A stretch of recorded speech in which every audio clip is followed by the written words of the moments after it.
E no consultório eu não estou para julgar ninguém, né? Cada um toma suas decisões. É possível fazer um ciclo e manter a saúde cardiovascular? As pessoas perguntam se tem dose segura, não tem. Quais sinais são mais comuns que o corpo dá antes da pessoa ter um mal súbito ou algum problema cardiológico que seja? Muitos dos casos de infarto, a primeira manifestação já é a morte súbita, infelizmente. Cara, em 2, 3 meses ela tá fazendo ali, tentando fazer 21 quilômetros. Qual o risco dessa pessoa? Mas eu vejo também muitas pessoas pulando etapas. A maioria talvez não tenha problema, mas a minoria é muito impactante. Ainda assim, a minoria é muita gente, porque tem muita gente correndo. De que se a gente vai numa festa e alguém dá um copo pra gente, bebe aí, e tu não sabe quem foi que preparou, o que é que tem dentro, o que foi que misturaram, eu tenho certeza que ninguém toma. E por que quando alguém dá uma ampola pra você e diz, olha, aqui dentro tem retrato tida, o que é que tu coloca no teu corpo, entendeu?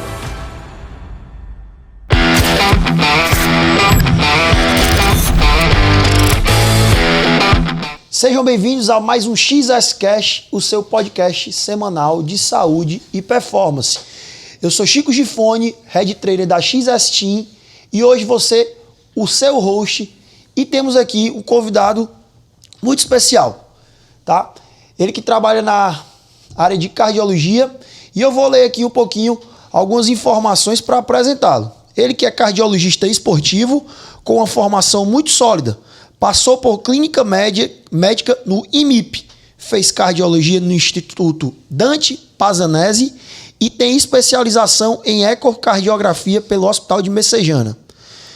Médico do esporte, mestrando em biotecnologia pela UES, diretor da Sociedade Brasileira de Cardiologia, diretor da Cooperativa dos Cardiologistas do Ceará e sócio fundador do Instituto Cardio Performance, que foi onde a gente se conheceu, né? E tem um detalhe muito importante, ele trabalha diretamente com atletas e já avaliou mais de 500 corações hormonizados.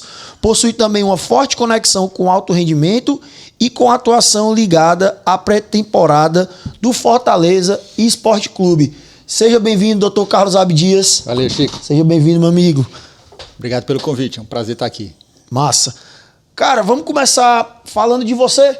Tá, e aí eu queria entender um pouquinho dessa tua trajetória de vida e como chegou aí, né, na cardiologia e depois na cardiologia esportiva. Rapaz, assim, eu já peregrinei um pouquinho, sabe? A minha formação ela foi toda fora, né, do estado, né? Eu fiz a minha faculdade na Universidade Estadual do Rio Grande do Norte, depois fui fazer clínica médica em Recife, cardiologia em São Paulo, no Dante Pazanese. Foi a época que eu casei e aí eu tive que voltar e aí concluí a minha formação aqui. Então fiz ecocardiografia, né, que é uma especialização voltada para a imagem cardiovascular, que a gente faz através do ecocardiograma. Depois fui entrando na área esportiva, pós-graduação de medicina esportiva, título de médico do esporte, título de cardiologia, de ecocardiografia esportiva. O mestrado que agora estou desenvolvendo também com usuários de hormônios, né, avaliação cardiológica de usuários de hormônio, e assim a gente está traçando nosso caminho. O que é que mais te chama a atenção aí nesse trabalho da cardiologia esportiva? A cardiologia esportiva, para mim, uma das coisas que chama mais atenção é a nossa capacidade de minimizar o risco de morte súbita, né? Agora está muito quente esse assunto, está muito em voga, mas a gente sempre teve muito essa preocupação e é um dos pilares da cardiologia esportiva levar o esporte a um nível de segurança para que a maior parte das pessoas consiga praticar, né, com uma certa tranquilidade. O que é que mais te atrai aí para esse mercado, assim, né, para esse ramo da cardiologia? Pessoalmente, assim, o que é que te motiva, o que é que te puxa para ir para a cardiologia esportiva? Assim, a própria afinidade, né? Eu sempre gostei muito de esporte, é uma área que estou sempre atento. A gente tem que ter prazer nas coisas que a gente faz, né? Algumas decisões na vida a gente faz com o intuito, às vezes, de uma oportunidade profissional, de um ganho financeiro, e outras vezes é simplesmente por satisfação pessoal, por realização. Então, eu tenho uma clínica de cardiologia tradicional, já com uma boa rodagem, já bem organizada, e não precisaria me aventurar em novas coisas, mas fui realmente para essa área esportiva, entendendo que as pessoas estão se exercitando mais. Fortaleza foi a cidade que mais aumentou o número de corredores ano passado do Brasil. É uma demanda que vem crescendo e precisa de pessoas para poder cuidar desse tipo de público. Nossa. fora do consultório, dos estudos, como você cuida da sua própria saúde física e mental? Qual hábito assim que você considera inegociável na sua vida, né? Não vou dizer todos os dias, mas na sua rotina semanal. Cara, número 1 é a família, né? Assim, eu já tive uma rotina, né, nessa carreira médica bem atribulada de trabalhar em 11 lugares diferentes, de manhã, de tarde outro lugar, de noite de manhã outro lugar, à tarde outro lugar, plantões, final de semana, sobreaviso, semana inteira. E a partir do momento que foram chegando os filhos, eu fui reduzindo isso, porque a nossa prioridade vai mudando, né? Então hoje eu tento, né, manter a saúde mental e também priorizar as coisas que para mim são caras, priorizando a família. Então eu consigo acordar minhas crianças de manhã, dar banho, preparar, almoçar com elas quase todos os dias, chegar em casa no final do dia, não chegar tão tarde para pegá-las ainda acordadas, dar o jantar, dou o banho, faço tudo, coloco para dormir. As duas mais velhas, né? Hoje eu estou com 3, o terceiro nasceu agora, está com 6 meses. E final de semana é com eles também. Então eu diria que o número 1 é a família, é priorizar o que para você é importante, é caro, né? E nas outras coisas são hobbies, né? Fortaleza, que eu acompanho muito, vou ao estádio, minha família é ligada a Fortaleza, final de semana também. E também a questão do cuidado mesmo com a saúde, né? Você me ajudou com isso de 2 anos para cá, mais ou menos, que a gente se conheceu. Sim. Talvez, né? Já treinei com você, treinei aqui com a XS, e por isso também isso é mais um motivo de satisfação de estar aqui, e foi uma experiência muito boa. Então eu diria que esses são alguns pontos que eu costumo cultivar. Bacana. Como é que surgiu a Cardio Performance?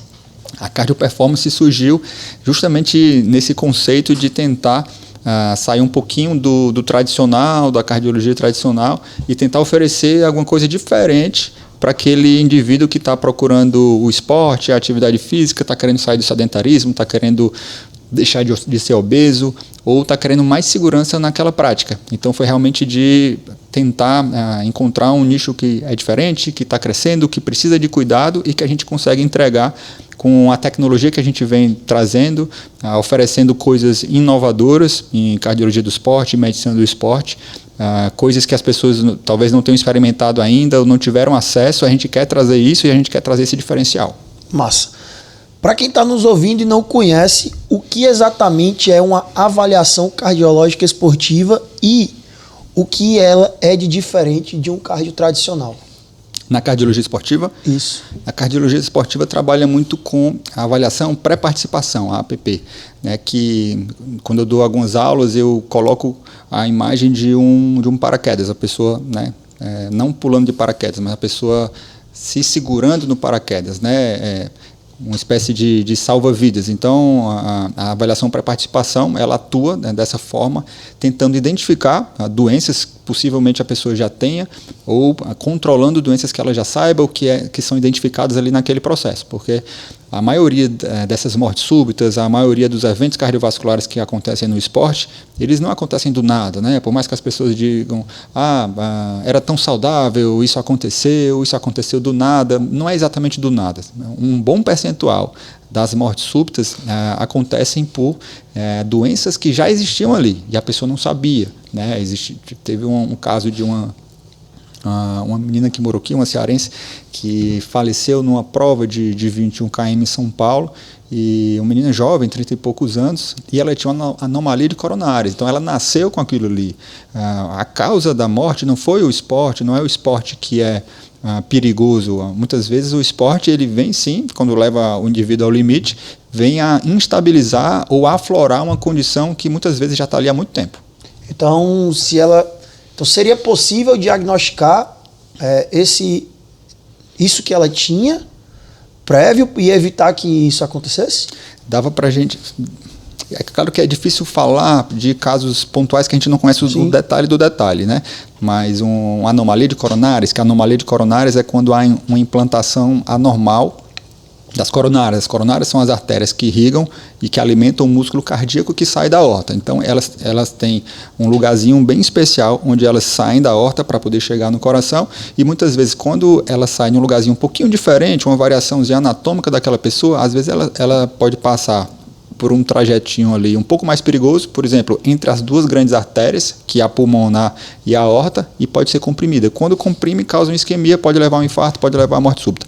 Então, essa condição, ela tem sim a capacidade de ser identificada numa avaliação pré-participação. O ecocardiograma mesmo, a gente consegue ver alguns tipos de anomalia coronária no simples ultrassom do coração, que é o ecocardiograma. Tá, bacana. A gente está nesse assunto, eu vou me antecipar um pouco, né? A gente tem visto pelo Brasil, né, em academias ou em corridas ou até em outras modalidades. Tem um caso muito conhecido, né, no futebol, do São Caetano, enfim. Sim. São fatalidades, falta de exames regulares, alguma conduta que as academias poderiam ter. Fala um pouco mais desse assunto aí por exemplo, a gente tem corridas aí que participam 12 mil pessoas. Sim. Acho que é até um pouco difícil você pedir, né, que todas essas 12 mil pessoas sejam liberadas pelos médicos. Um assunto difícil, né? É difícil e é um tema que vai e volta, aperta e afrouxa. Se você lembrar, talvez assim, na época da adolescência, ou quando você era mais novo ainda, você precisava apresentar um atestado na academia para você fazer. E algumas academias, talvez mais antigas, ainda exijam, né? Em São Paulo começou um movimento que, acredito até por força de lei, passou a ser desobrigado o atestado médico e a pessoa passou a ser exigido dela que preenchesse o parquet, né? Aquele questionário em academias que ela respondia sim ou não em algumas perguntas de risco, e se ela responde não em todas, ela não precisa procurar o médico, ela consegue praticar atividade física ali, já ser liberado, já poder se matricular. E ela está se responsabilizando, porque ela está assinando, é ela que está dizendo que não tem, né? Se ela vai mentir ou se ela vai colocar uma condição, ela vai esconder uma condição, quem vai se prejudicar é ela, porque ela está assinando, ela está se responsabilizando.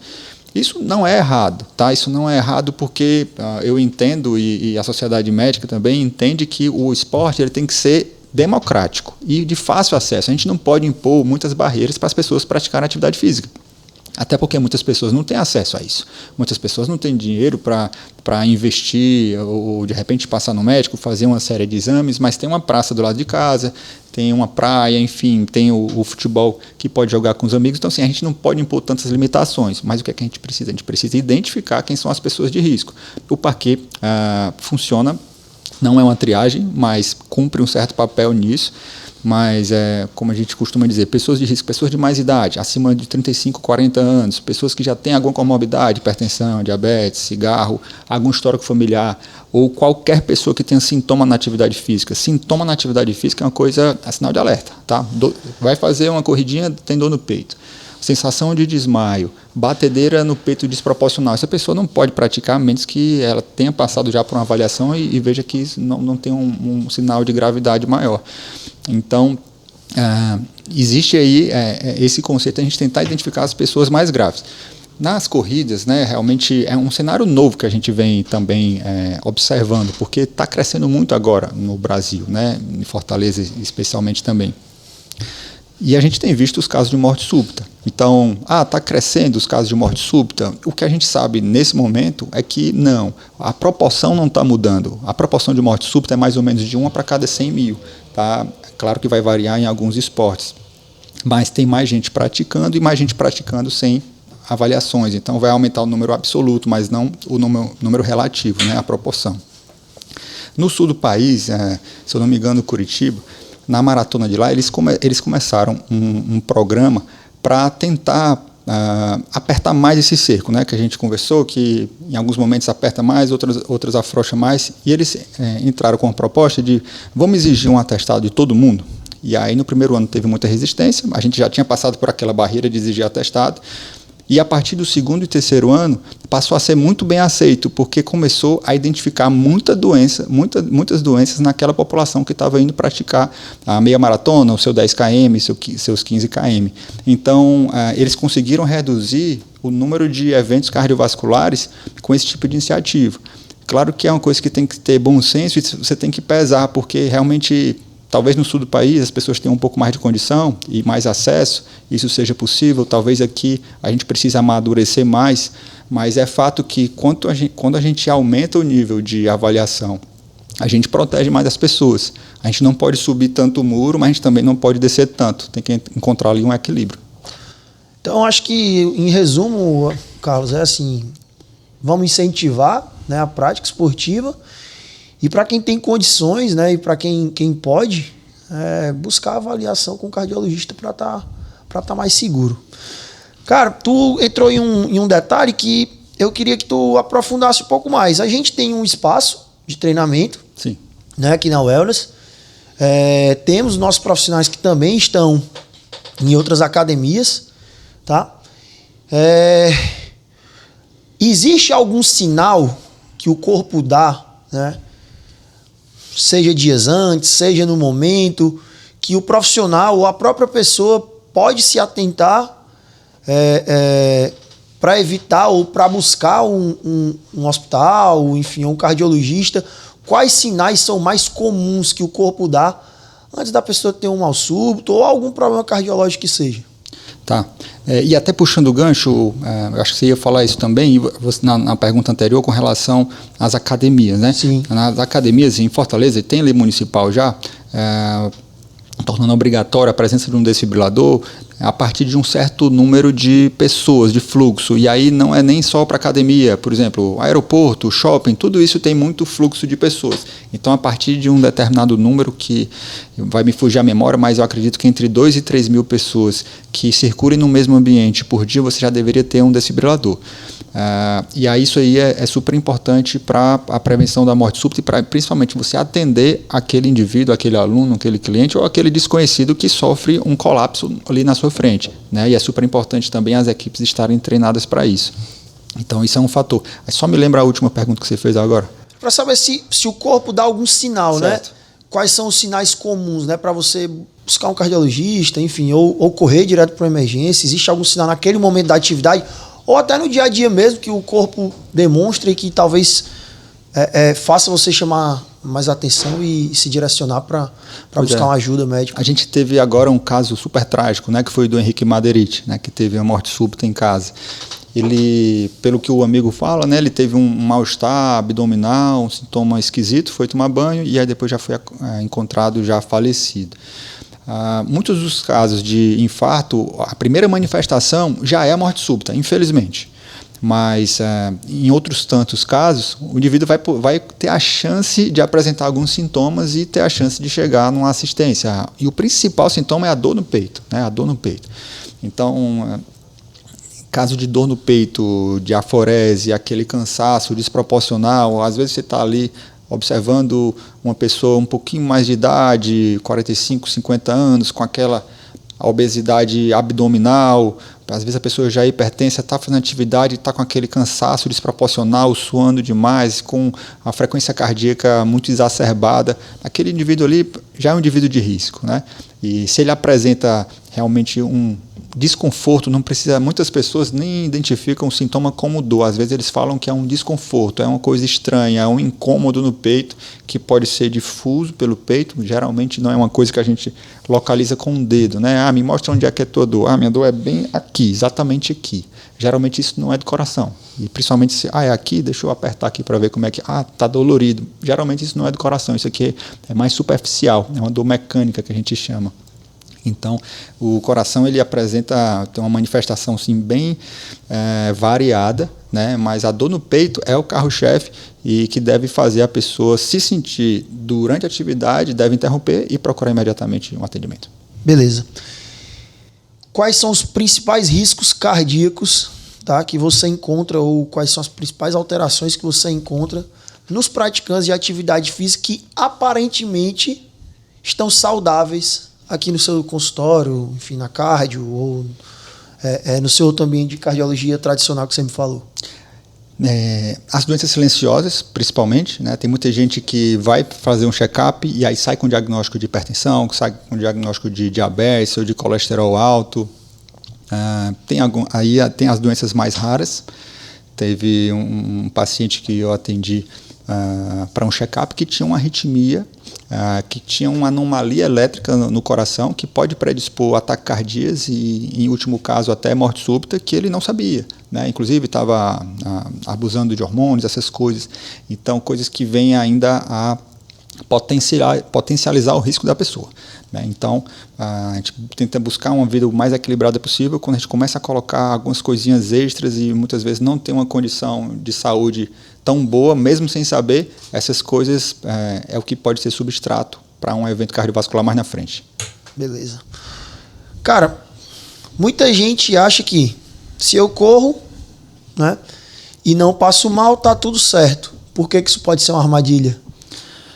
Pode ser uma armadilha porque as coisas não são estáticas, né, na nossa vida. Você vê aí profissionais do futebol, que é o esporte mais popular do mundo, que tem muitas vezes uma carreira de sucesso e uma carreira saudável durante 10, 15 anos, e às vezes quando chega com 30, com 32, aí foi aposentado por uma questão de saúde. Não, mas peraí, ele não era atleta a vida inteira, ele não passou por 1 milhão de avaliações médicas e cardiológicas, por que só agora ele foi afastado, né? A nossa vida ela não é estática, a gente envelhece, nossos órgãos envelhecem, algumas condições realmente aparecem, outras condições até genéticas elas afloram a partir de certo momento. Então tem condições genéticas que elas só afloram no final da adolescência ou na vida adulta. Então ela pode realmente, uma pessoa estar bem, entre aspas, hoje, e amanhã, numa outra condição, ela está passando por um problema. A gente tem eu comecei falando de corrida porque eu queria transitar para esse assunto, né, que é a XS Run, que é uma assessoria da gente. A gente também tem a I Love Corrida, que é uma plataforma para corredores, legal, né, interações de corredores e tal. Tem algum treino específico na corrida? Aí, pô, tem os longões, né, tem os intervalados, tem rampa, que cobra mais do coração do amador? Possivelmente o HIIT, né, porque você vai levar o indivíduo a alta intensidade e muitas vezes ele não vai estar preparado ainda, né? Ele não vai ter ali a base fisiológica, a base metabólica preparada. Muitas vezes ele vai estar saindo do sedentarismo, ou então uma corrida inicial ainda que não seja maturada, não está madura ainda, então ele não tem adaptações cardiovasculares, ele é um indivíduo que possivelmente já exacerba a frequência cardíaca quando já começa a correr, ele é um indivíduo que muitas vezes não consegue nem correr em Z2, ele já vai para Z3, Z4 logo no início. Então ele tá num estágio diferente, né? É claro que a questão da prescrição de treinamento, vocês sabem muito melhor do que eu e vocês sabem o que é adequado para cada indivíduo, mas a gente vê claramente que existe um momento certo para cada indivíduo no treinamento e em cada modalidade, né? Tem gente que não está preparado para determinados estímulos ainda, né? E outros já podem praticar de uma forma mais segura. Então, um indivíduo que não está tão bem preparado e ele vai lá, está tendo pico de frequência cardíaca, pico de pressão arterial a todo momento, e muitas vezes é um indivíduo que tem uma hipertensão, que não foi diagnosticado, está fazendo pico de pressão, está ali machucando os vasos, sabe? Então, realmente, isso precisa de um pouquinho de cuidado. Massa.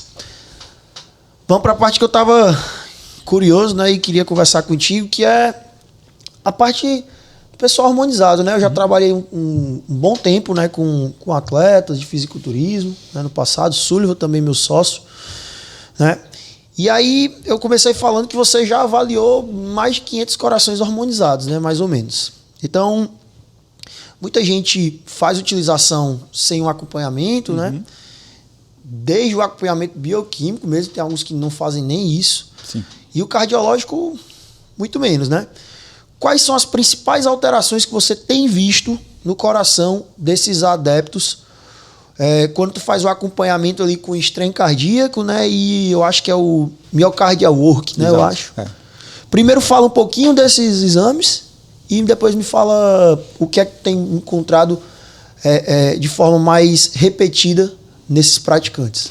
Beleza. A avaliação do coração hormonizado é uma coisa nova, né? Até porque a gente tem visto, claro que o uso do hormônio, né, por públicos, digamos assim, recreativos, né, sem um fim de performance muito específico, é da década de 90, mais ou menos, 80, 90, né? Foi primeiro para as Olimpíadas, depois chegou a fisiculturismo e população em geral. Mas agora, talvez por rede social, por muita divulgação, está massificado agora.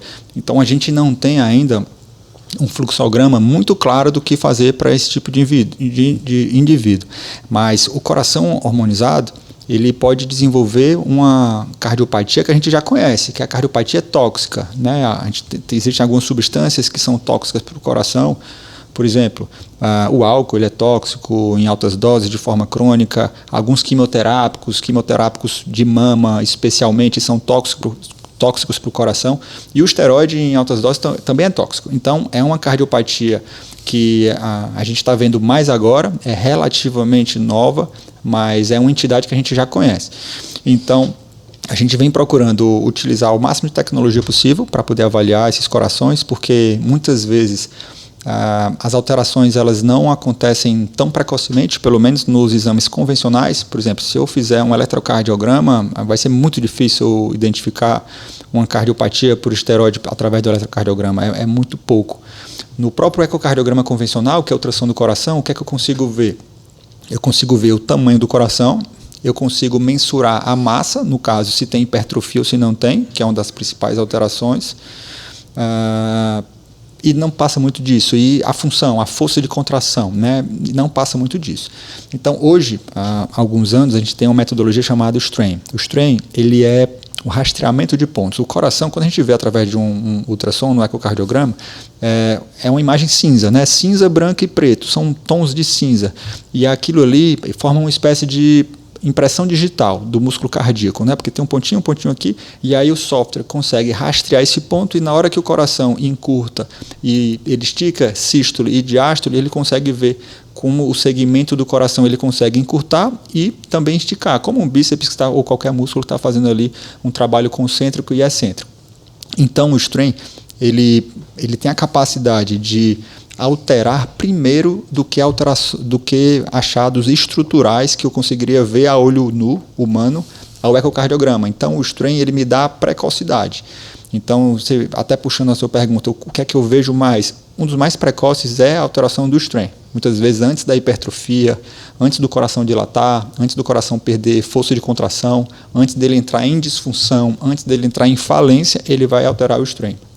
E o trabalho miocárdico, ou myocardio work, ele é uma evolução do STRAIN, porque o STRAIN ele apresenta um pouco de interferência, um pouco de influência da pressão arterial, e o trabalho miocárdico não. Então, ele traz algumas nuances a mais, a eficiência do coração, o trabalho construtivo, que é o trabalho que contribui para a sístole. Então, a gente vem agregando em tecnologia. A gente já tem uns 3 anos que a gente investiu nessa tecnologia, trouxe para o Ceará de forma pioneira e vem trabalhando. E através dessa tecnologia que a gente tem aí um N bem grande, um banco de dados bem grande, que é o objeto do meu mestrado, e a gente vai tentar trazer dados, né, até em termos de literatura nacional, mundial, dos corações hormonizados através dessa metodologia. Bacana. Para ti, se é que existe, né, que eu acho que você vai me dizer ambos, mas vamos lá. Dose, tempo, combinação dos dois, falta de monitoramento. O que é que tu acha que é o erro mais comum? É uma combinação, né? As pessoas perguntam se tem dose segura. Não tem, assim, é claro, é o elixir dos deuses, né? Todo mundo quer uma dose segura, quer ter os dois mundos, mas eu falo diariamente no consultório, né? É um caminho que se divide para direções opostas. Ou você vai para a saúde plena, ou você vai para a estética e performance. E no consultório eu não estou para julgar ninguém, né? Cada um toma suas decisões. O meu papel no consultório é dar informações para o indivíduo. Muitas vezes ele nunca teve essa oportunidade. E a gente vê que, infelizmente, muitos consultórios e muitos colegas ainda têm um preconceito e afastam esse paciente do consultório. E esse paciente também precisa ser cuidado. É como um fumante, né? A gente não vai julgar o fumante, é a escolha dele. A gente vai dar as informações que pode induzir câncer de pulmão e uma série de coisas, mas a decisão final é sempre do indivíduo. E o meu papel é esse, o nosso papel é esse, de dar informações, de pegar o máximo de tecnologia e avaliações avançadas que a gente tem, traçar um perfil do coração com a tecnologia que a gente tem. É uma tecnologia avançada para o dia de hoje, mas do ponto de vista geral ainda é muito pouco do que talvez um dia a gente vai conseguir oferecer. Então, no momento que ele tem ali uma alteração dos treinos, do trabalho miocárdico, de outros fatores, aumento da rigidez arterial, a gente vai dar esse pacotão todo para ele e dizer, olha, teu coração está desse jeito. Se você continuar na situação que está aqui, a tendência é progredir, né? E talvez entrar em falência cardíaca.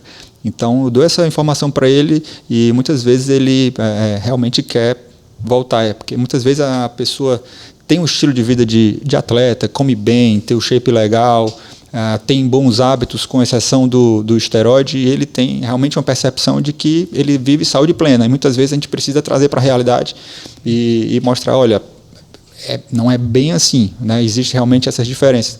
E como você falou, quanto mais dose, é uma relação de dose, composto, e aí entra a pureza também, se é de um laboratório certificado nacional ou se é underground, e o tempo. Então, dose, composto e o tempo. E aí vai ser uma combinação deles.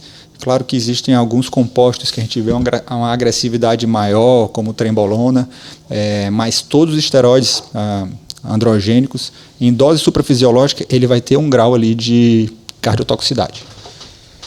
Vai a pergunta. É possível fazer um ciclo e manter a saúde cardiovascular? Não, eu não acredito.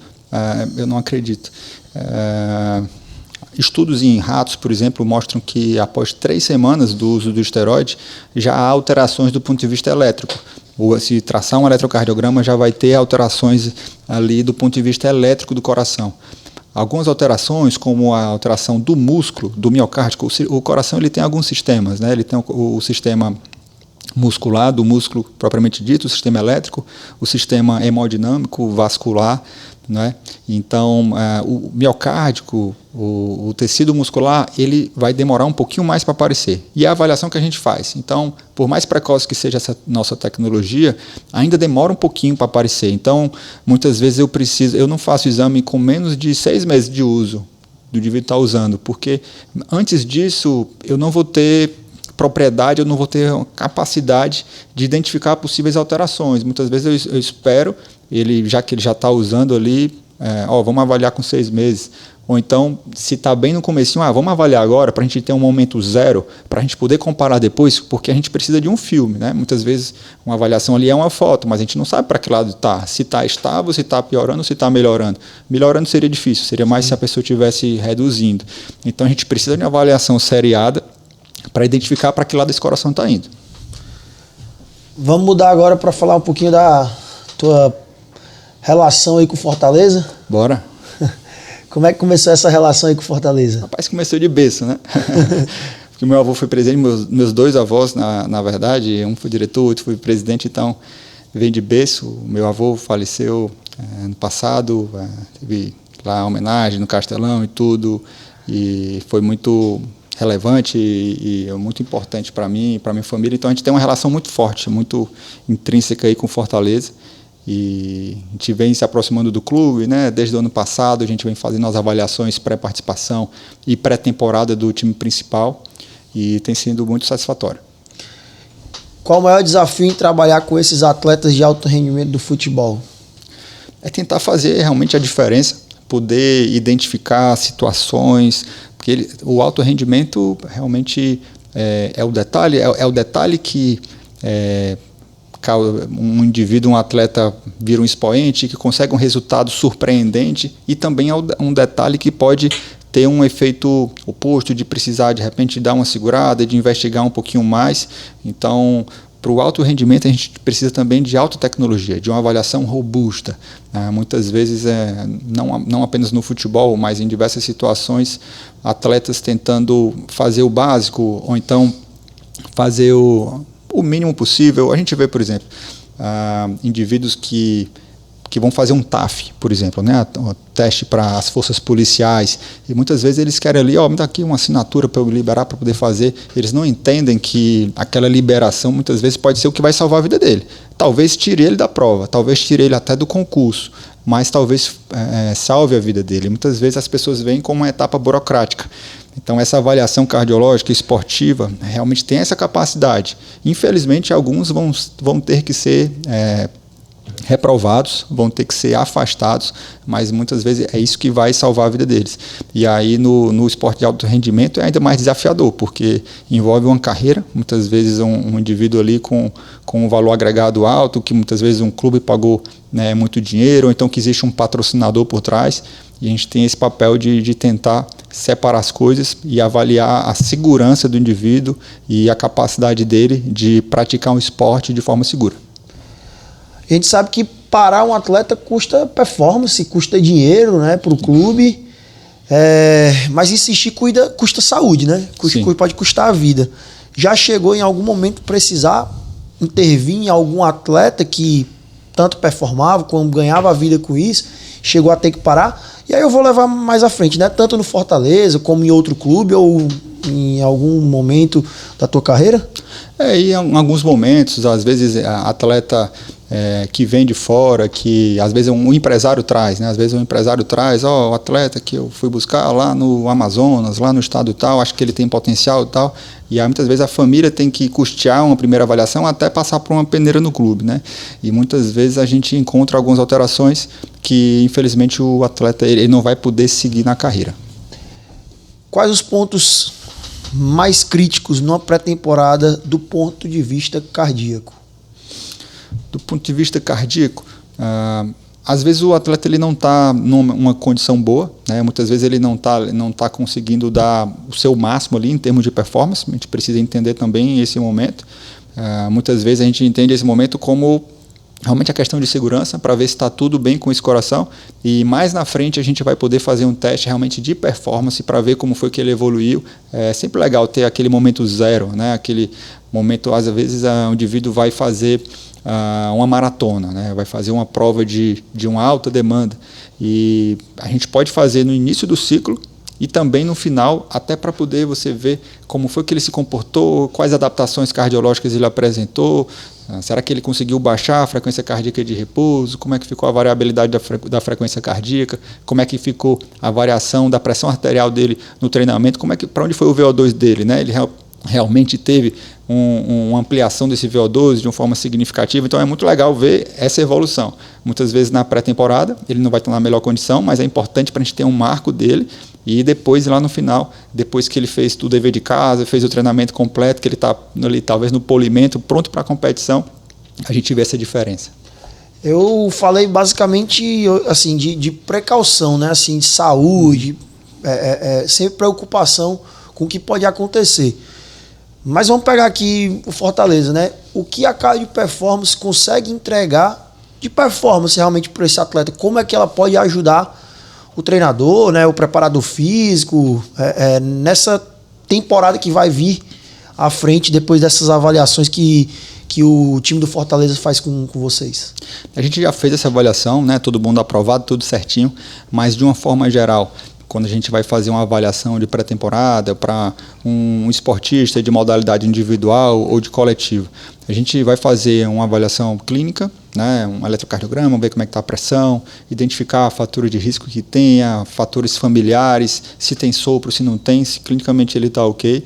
E aí a gente parte para outros exames. Um ecocardiograma esportivo é diferente, um ecocardiograma de alguém que tem um olhar para o esporte, então, e sabendo a adaptação que pode vir de determinada modalidade. Então, se tem uma modalidade de endurance, que é uma adaptação mais excêntrica, se é uma modalidade de força, de maior componente, né, de força, vai ter uma adaptação mais concêntrica. Então, muitas vezes você vai ter que identificar, peraí, esse coração aqui, ele está compatível com a modalidade, então não, ele não está compatível. Uma vez eu peguei, por exemplo, um indivíduo de uma modalidade que não tinha muito componente dinâmico, que ele apresentava uma adaptação muito significativa, que era incompatível. A gente precisava investigar um pouco melhor. Por exemplo, tem indivíduos que fazem esporte, mas aquele esporte ele não dá uma adaptação, e muitas vezes se passa por um profissional que não tem uma experiência tão boa no esporte, ele vai dizer, isso aqui é coração de atleta. E às vezes a gente precisa encaixar essas peças, né, para a gente poder colocar cada coisa no seu lugar. Então, algumas cardiopatias, elas se camuflam, ou então existe uma interseção que ela pode parecer com coração de atleta. Coração de atleta e cardiopatia, às vezes, é uma zona cinzenta que precisa ter uma vivência, uma expertise para você poder diferenciar. Porque quando você erra esse diagnóstico, pode ser uma coisa muito grave. Se você tem uma cardiopatia e você diz que é coração de atleta, você vai liberar o cara com cardiopatia para o esporte, ele pode ter um evento catastrófico. De outra forma, se o indivíduo tem coração de atleta e você diz que ele tem uma cardiopatia, você vai afastar um cara do esporte, possivelmente o cara que performaria muito bem, porque o indivíduo que desenvolve o fenótipo de coração de atleta é aquele indivíduo que está entregando mais, né, que o coração conseguiu se adaptar, ele conseguiu mudar de estágio. Então você precisa diferenciar muito bem essas duas entidades. Em resumo, a cardio performance, ela tem algum exame, tem algum teste que pode ajudar o cara a performar mais? Sim, nessa avaliação esportiva, além do ecocardiograma, com expertise, com experiência na modalidade, para a gente poder entender possíveis adaptações de cada modalidade, identificar o cara de risco e o indivíduo que não tem risco, a gente também faz a ergospirometria, que a gente está trazendo, né, um analisador de gases top do mercado, que é o Metalyze, que a gente vai poder identificar com precisão zonas de treino, VO2, vai conseguir entregar para o treinador dados que ele vai poder aplicar na planilha do indivíduo, do esportista ou do atleta, para que ele possa realmente performar mais, porque é possível você chegar na alta performance sem método? Mas assim, é mais trabalhoso, né? É mais custoso, é mais demorado. Quando você trabalha com processos, com assertividade, isso vai acontecer de uma forma muito mais natural. Então, a gente consegue fazer, né, a ergospirometria e o ecocardiograma esportivo, além das avaliações tradicionais, voltado para o esportista, para que ele consiga realmente atingir seus objetivos e tenha toda a segurança cardiovascular. Então, para o corredor, né, para o cara da natação, do triatlon, essa avaliação é top. Para o treinador conseguir prescrever de forma mais assertiva, né? Conseguir fazer que o cara busque uma performance melhor ainda na temporada. Bacana. Vamos para um assunto aqui, e aí vou tirar um pouco o filtro. E aí tem uma perguntinha que eu vou até ler aqui. Ó. Você acha que o maior risco hoje é a utilização de hormônio ou é o iniciante que começa uma atividade já buscando o alto rendimento sem avaliação médica? Eu acho que os dois. Vou ficar em cima do muro, tá bom? Tá, mas fala um pouquinho desse assunto, né? Porque hoje vou falar da minha experiência como profissional de educação física. A pessoa às vezes levou ali 30 anos de vida sedentária, aí tá ali por volta dos 40 anos, 35 anos, e ela pega gosto, né? Aquela pessoa que fala que não gosta da academia, que nunca gostou de fazer nenhuma atividade, mas ela se encontrou na corrida. E, cara, em 2, 3 meses ela tá fazendo ali, tentando fazer 21 quilômetros. Qual o risco dessa pessoa? Pois é um problema que eu vejo também na prática. É muito legal que a gente tenha hoje tantos corredores, que Fortaleza está respirando esporte, mas eu vejo também muitas pessoas pulando etapas. A maioria talvez não tenha problema, mas a minoria é muito impactante. Ainda assim, a minoria é muita gente, porque tem muita gente correndo. Então a gente vê exatamente esse cenário que você falou, né? A pessoa começa a correr, correu 10 km e quer marcar a prova da meia maratona. Correu a meia maratona, quer marcar a prova da maratona. Né? Então, assim, não deu tempo, né, de criar a base fisiológica, não deu tempo de ter adaptações cardiovasculares, de realmente respeitar o processo, a maturação muscular, né, o gesto motor. E muitas vezes ele vai até conseguir completar uma prova, mas talvez não seja na melhor condição, talvez esteja ali sobre um risco que ele desconhece muitas vezes, que muitas vezes ele não passou por uma avaliação correta, não respeitou os tempos. Então eu vejo também, eu concordo com você, eu vejo com preocupação esse atropelo, né? Muitas vezes porque está muito no hype a corrida, mas se você for ver aí quem hoje performa muito bem na cidade, quem corre muito bem, a maratona, meia maratona, se você perguntar para essas pessoas, quanto tempo você corre? Vai dizer que corre há 10 anos, né? Vai dizer que corre há 15 anos. E aí hoje as pessoas que estão começando esse ano já estão querendo correr 10, 15, meia maratona e pulando etapas, realmente vejo com preocupação. Qual a mentira mais comum que um paciente já te contou no consultório quando o assunto é hormônio? Conta aí essa história. Dizer que não abusa. É verdade. Porque assim, ninguém acha que abusa, né? Ninguém acha. Até porque o que é abusar, né? Exato. O que seria abusar? Abusar passou do fisiológico. Exato. E já é um abuso.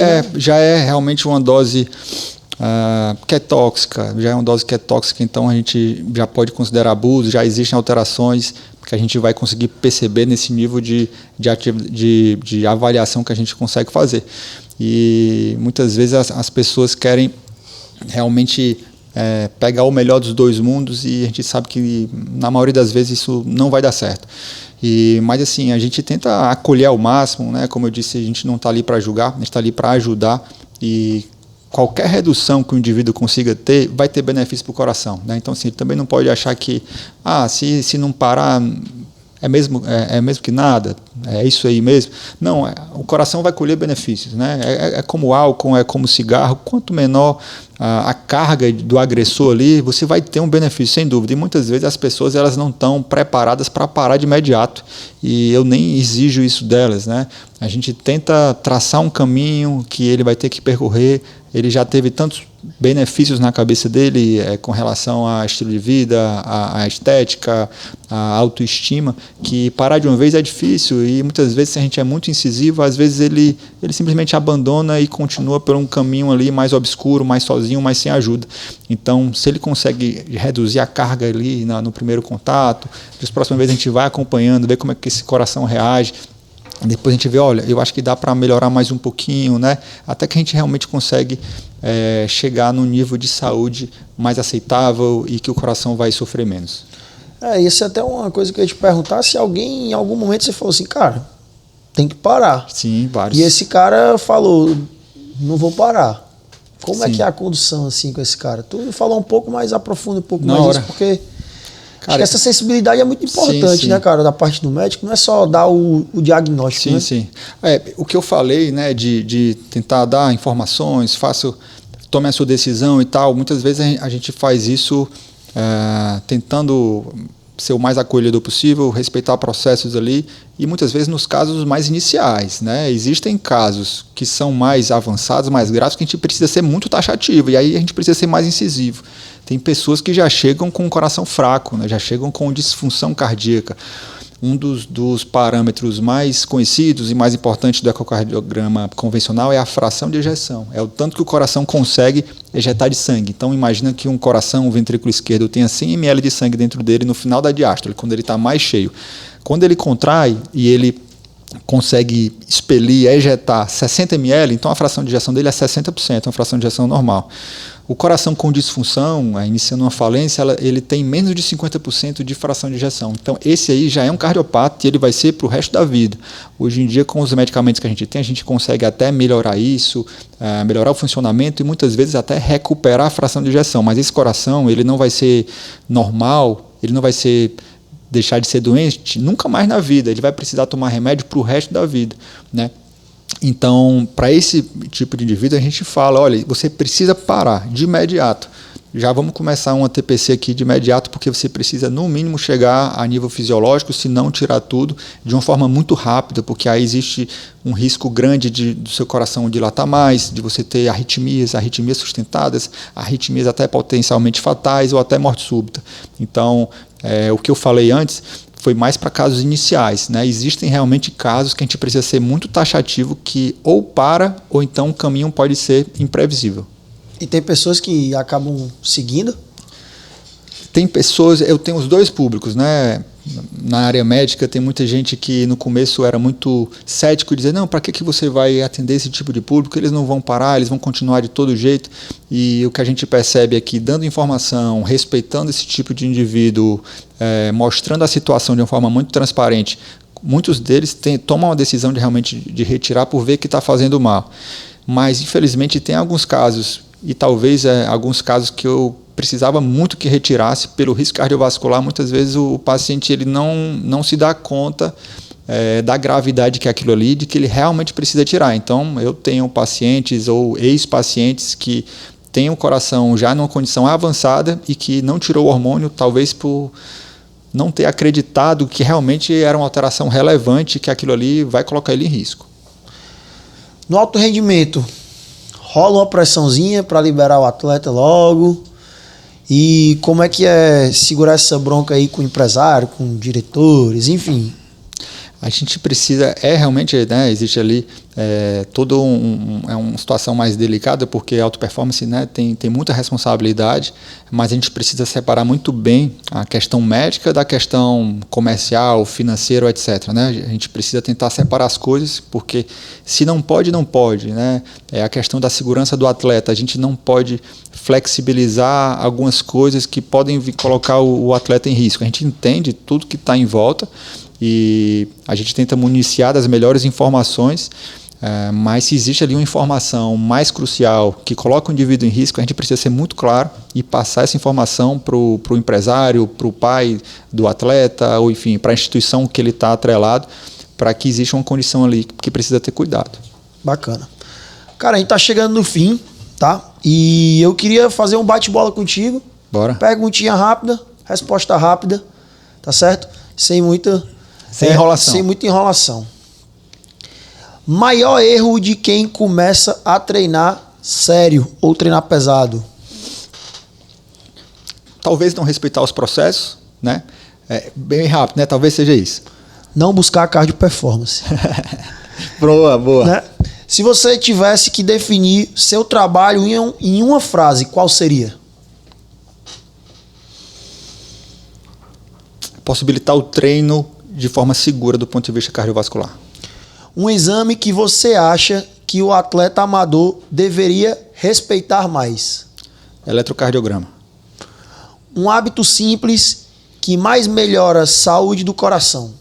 Fora do treino. Fora o treino. Sono. Sono? Sono. Assista o podcast da doutora Alice, então, viu? Uma palavra para cena fitness de Fortaleza. Para cena fitness de Fortaleza, eu acho que a gente precisa realmente cuidar da segurança dos nossos eventos. A gente viu nos últimos anos casos de morte súbita nas provas, né, que eram organizadas e que a gente acabou vendo que muitas vezes não existia um aparato tão robusto. Eu acho que os participantes precisam exigir das competições a segurança, né? E as competições, os organizadores precisam ter essa consciência de oferecer para os atletas essa condição. No ano passado, a gente levou um projeto inovador para a corrida da Unimed Fortaleza, acho que eu te falei, né? E a gente trouxe um conceito de corrida segura, da gente conseguir fazer a corrida mais segura de Fortaleza. E a gente, além da estrutura padrão que a Unimed oferecia de ambulâncias e de posto médico, a gente colocou cardiologistas correndo no meio dos participantes, não só no posto médico, mas realmente no meio dos participantes. Então a gente colocou cardiologistas na prova de 5, de 10 e de 21 km, e a gente teve uma repercussão muito legal, uma sensação de segurança entre os corredores, de conseguir ver médicos identificados, né, na camisa, correndo ao seu lado, então se sentir alguma coisa. A gente teve a oportunidade de ajudar um corredor que realmente teve ali um mal-estar, não foi nada de grave, graças a Deus, mas eu acho super importante realmente nessa cena fitness, como você falou, a gente tentar aumentar o nível de segurança, e aí nas provas, né, nas academias, tentar melhorar o treinamento em atendimento da morte súbita ou do colapso, na maioria dos locais onde a gente puder. Cara, era para ser rápido, mas eu gostei da resposta, principalmente porque tu chamou a atenção até algo que a gente podia ter conversado, que foi essa ideia que foi muito bacana colocar corredores, né, médicos, cardiologistas ali junto, associados. Eu acho que traz até uma sensação de maior segurança, que foi o que você falou. Eu achei uma ideia muito genial. Por fim, performance com saúde para você é? Equilíbrio de realmente você conseguir dosar a atividade física que você pode, que você consegue, que você está indicado, avaliação médica para aqueles que precisam e o equilíbrio daquilo que você ingere. Um outro ponto que eu até queria levantar também, que é uma coisa que a gente vem observando de uma forma que está crescendo exponencialmente, é o uso das canetas emagrecedoras, né, clandestinas, de uma forma muito disseminada mesmo. Então, hoje eu vejo no consultório no meu perfil, no meu consultório de usuários de hormônios, mais pessoas usando as canetas clandestinas do que as originais, né? Que é uma coisa realmente assustadora. Essas canetas, elas não têm certificação, elas não têm nenhum tipo de certificação da Anvisa, então a gente nem sabe o que é que tem dentro delas, né? Tem muita gente falando de peptídeos, substâncias que não foram testadas ainda, então assim, é um perigo muito grande. A gente está vendo notícias na mídia de pessoas tendo efeitos colaterais graves. Se a gente tem alguns efeitos que podem acontecer com medicações que já estão no mercado, que passaram por todas as etapas, imagine por algumas que não foram nem lançadas ainda. Então, eu vejo com uma preocupação muito grande a utilização dessas substâncias, medicações que chegam dentro de pneu de caminhão, contrabandeada, em condições totalmente adversas, e a gente não sabe nem o que é que tem dentro, né? Se tem hormônios misturados dentro, que tipo de impurezas, metais pesados. Eu tive um bom efeito, mas isso não quer dizer muita coisa, sabe? Você não sabe se você está se intoxicando aos poucos ali por alguma situação que você vai saber anos lá na frente, sabe?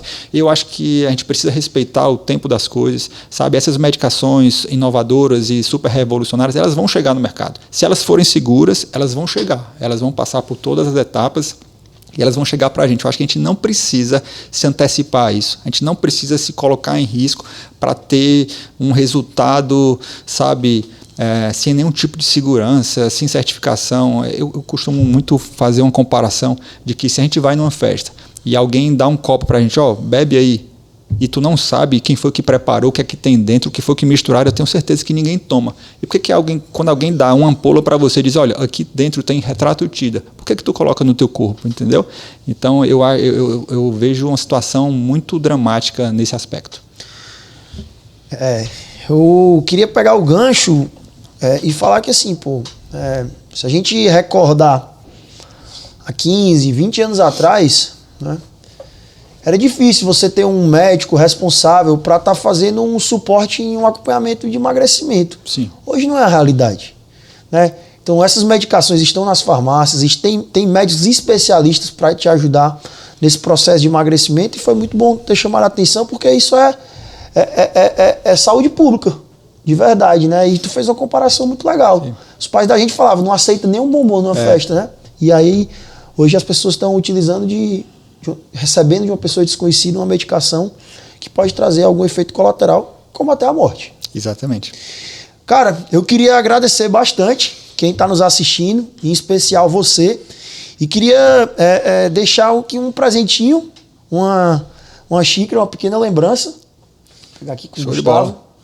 Uma lembrancinha aqui do XS Cash. Massa, tá? Obrigado.